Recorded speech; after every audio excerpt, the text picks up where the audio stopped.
podo ndang elingo kan. Untung ulo kebatut. Karena apa?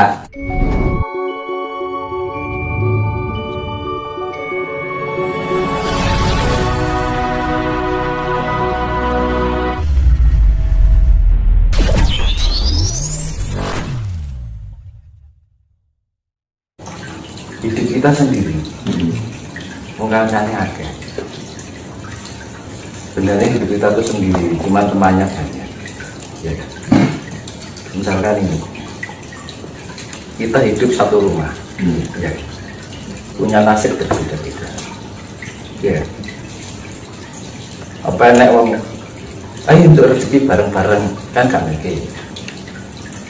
Anak wong jenenge wong mati kencang awakmu. Iya.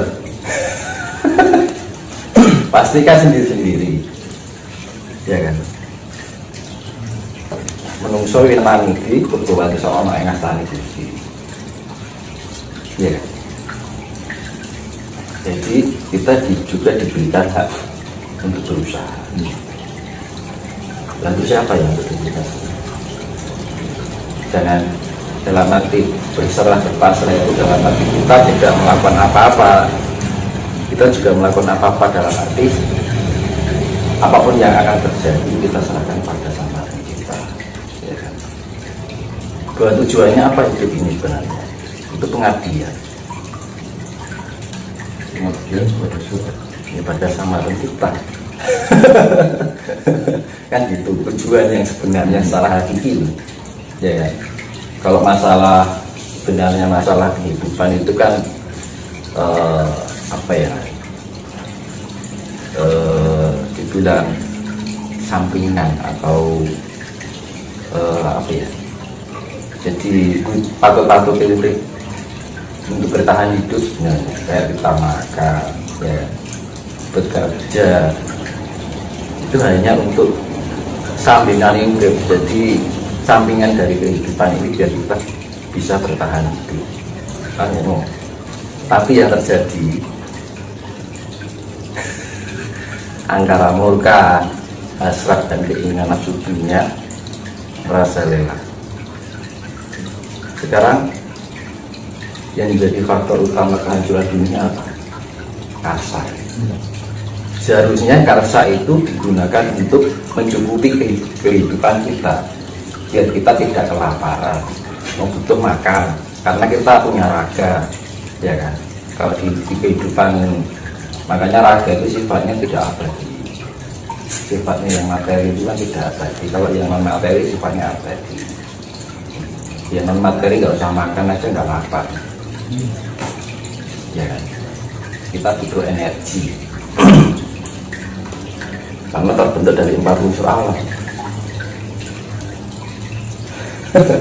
Jadi ya makanya namanya nasib, jodoh, ya kita berusaha dalam arti berserah itu, entah apapun yang terjadi, apapun yang keterima banyak ataupun sedikit, ya kita terima. Karena apa? Ya namanya kehidupan itu menghindari sifat sambat, nelongson, ngeresulo. Nah itu, ya, akhirnya apa? Rasa bersyukur kita nggak ada. Ya itu seperti yang saya bilang, ujian hidup itu ada 2, cobaan dan godaan. Ya. Kalau dikai cobaan, Rasulullah sambat, akhir ujung-ujungnya nggak bersyukur kan? Ya. Kalau diberikan godaan, dikai rezeki 50.000 kurang, kayak 1.000, dikai turah 1.000 kurang meneh, dikai turah 200.000 kurang meneh. Ya begitulah manusia. Akhirnya apa? Lari dari hakikat pengabdian kita. Kenapa kita dihidupkan di dunia ini kan gitu. Jadi keimanan kurang. Kalau kita bisa menyadari ketika kita minum air, wah rasanya air itu enak sekali. Ini dari mana? Dari alam. Ya, kita menghirup udara itu dari alam. Ya, kita mandi Kalau mandi itu kita juga harus merasakan airnya ketika berguyur itu mengandung energi. Kalau kita menyadari loh, itu pengaruh. Jangan asal mandi biur itu. Ketika kita mandi kita rasakan air itu telah mengunjungi tubuh kita. Itu akan menambahkan energi. Jadi pikiran kita yang terkonek dengan energi air ini yang mengunjungi tubuh kita, akhirnya bagiannya energi. Itu bagian dari spirit. Pilih kan, kepala mandi loh. Ya. Ngombe iki dirasaki, iki ngombe banyu. Nah, itu. Nah, wong Jawa iki ngono kuwi. Ya. Makane wong Jawa nek ngarani rasa pangrasa.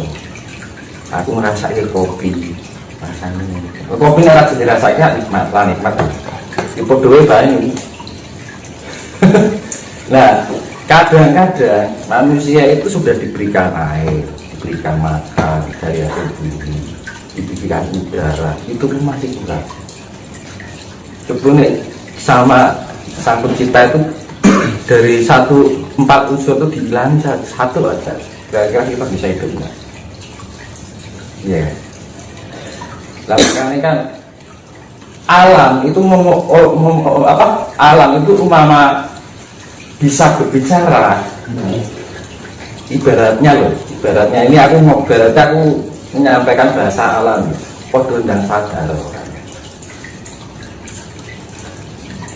podo ndang elingo, mumpung kebacut. Karena apa? Keadaan alam, vibrasi alam ya, ya menungso anaknya dulu seneng, ya. Tapi nanti akan jadi suatu penyesalan kalau kita nggak segera membangkitkan diri kita untuk mencapai tingkat kesadaran diri kita. Sepele, kita minum air itu bagian tingkat kesadaran diri, kita menghirup air itu bagian tingkat kesadaran diri. Mandi pun kita dengan air kita rasakan. Ya, sepele loh. Dan itu hal yang sering dilalaikan oleh manusia. Babakan adus mandi. Iya kan? Apa pernah adus? Pokoknya biu kita nggak merasakan. Kita kok bisa menjadi bersih ini karena air. Coba nerem tanya. Nah gitu. Nah, karena apa? Ketika kita bisa dekat dengan alam, sebenarnya kita akan memberikan diri kita suatu cara untuk penyempurnaan diri. Manakala kita tidak bisa menyadari keberadaan alam itu sendiri, merasakan apa yang kita rasakan untuk alam, malah mungkin kita bisa dekat dengan alam. Ngomong kosong. Kalau kita bisa mengatakan dekat dengan alam, tapi setiap alam dari bagian unsur alam hadir di dalam diri kita, kita tidak pernah merasakan. Ya. Kan hal sepele itu. Hal sepele yang seringkali kita lakukan dalam kehidupan sehari-hari, gitu ya. Kadang mau saya ini makan aja telap, ya tuh rakelingan kaki mangan karo apa kan, iki kok ngendi kan. Mikire duit kan gitu orang sekarang, gitu. Sing di barat iki patuto sing diminta apa iki sak gagasan ngono lho, iya kan. Nah, kadang-kadang manusia itu kehilangan itu. Ngomong alamnya, ngomongin mungkin. Kalau kita sudah menyatu dengan alam, kita merasakan apa yang alam rasakan. Hukum juga baik gitu. Enggak, ketika kita dekat dengan alam, baratnya pahit dan sakitnya alam, kita juga ikut merasakan. Alam ini berbicara apa? Kita juga ingin berbicara seperti apa yang harusnya Allah bicarakan, cuman kan Allah berbicaranya dengan bahasa kejadian dan kisah kan. Ya cuman kadang-kadang itu lah kok dikei banyu kelingnya, dikasih ujian bencana orang nggak inget kok gitu loh. Kan sepele. Ya kan? Kita minum dengan air, mandi dengan air aja nggak kita sadari, apalagi bencana. Nah, kita kembali ke tema awal tentang kehidupan. Kalau kadang banyak kita jumpai dalam kehidupan sehari-hari banyak orang yang dekat bilang bahwa terus pasrah harus kosong. Nah, bagaimana Mas menyikapi dengan sikap tersebut?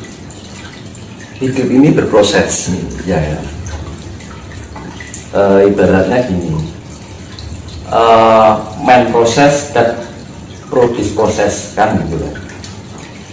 Jadi ya itu tadi saya seperti bilang, manusia berhak untuk berusaha, Tuhan yang menentukan. Ya. Ya tergantung apa yang kita berikan. Alam itu akan memberikan apa yang kita berikan.